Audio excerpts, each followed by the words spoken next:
O nosso trabalho com os micro-organismos mostra um pouco desse mundo das bactérias e das arqueias, né, que são esses seres unicelulares que a gente não enxerga e só conhece aqueles que causam doença, né, que causam algum mal para a gente. Então, uma oportunidade como essa é bastante interessante para a gente mostrar quão diverso é esse mundo, que a maioria estão contribuindo de forma bastante positiva, principalmente na nossa área de atuação, que é a oceanografia, né, a oceanografia biológica.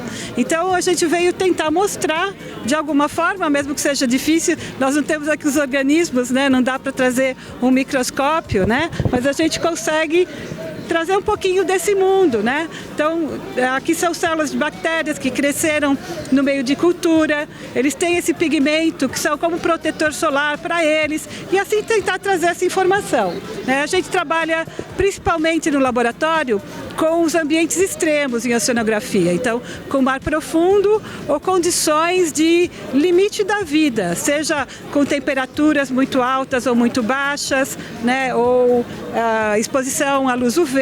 Então a gente tenta entender como esses micro-organismos, mesmo estando no oceano, em condições, né, bastante profundas aqui, a gente tem temperatura, a pressão hidrostática, temperatura, ausência de luz, né? Então como nessas condições esses micro-organismos conseguem sobreviver, né?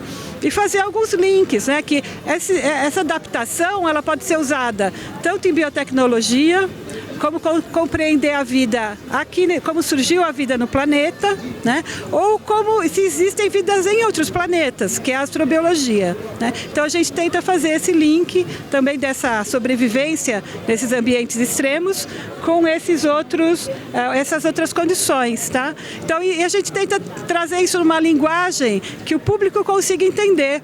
Então aí os alunos no laboratório tiveram essa ideia de fazer esse link de micro-heróis, né? Porque eles realmente, se você for pensar, eles são super-heróis, têm superpoderes para conseguir sobreviver, são os únicos organismos vivos que conseguem sobreviver em algumas dessas condições, tá? Então é isso que a gente está tentando mostrar aqui um pouquinho, né? Então os projetos do laboratório, eles são feitos no Brasil com apoio do CNPq, no caso do Programa Antártico Brasileiro, e da FAPESP, principalmente, né? E também existem os projetos de cooperação internacional, porque trabalhar nesses ambientes profundos às vezes precisa de uma estrutura mais sofisticada, como mergulho nos submersíveis tripulados, né? Então a gente tem muita cooperação com outros países que têm essa estrutura, né? Apesar do navio do IO, que é o Alpha Crucis, ele recentemente adquiriu um robô que ele vai fazer coletas de amostras até 2.000 metros de profundidade.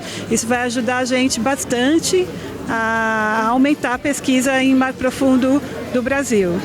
Bom, então aqui a gente tem os nossos micro-heróis, que são alguns exemplos de extremófilos, que são micro-organismos que conseguem sobreviver em condições extremas.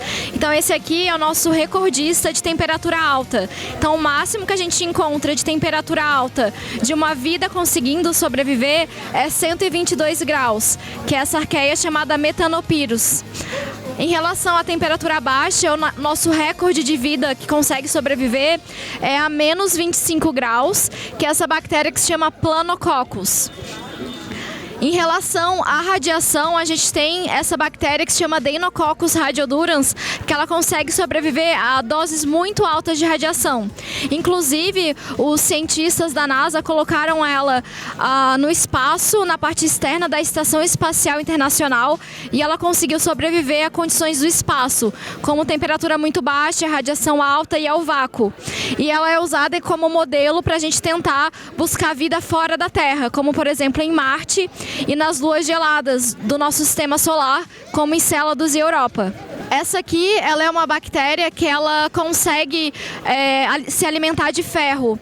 Então ela é encontrada em lugares que tem muito ferro, como por exemplo lá no Titanic, que está lá no fundo do oceano, e essa bactéria ela está consumindo o ferro do Titanic, e tem uma previsão de que daqui a mais ou menos 30 anos o Titanic vai desaparecer, porque essa bactéria está consumindo o ferro do Titanic.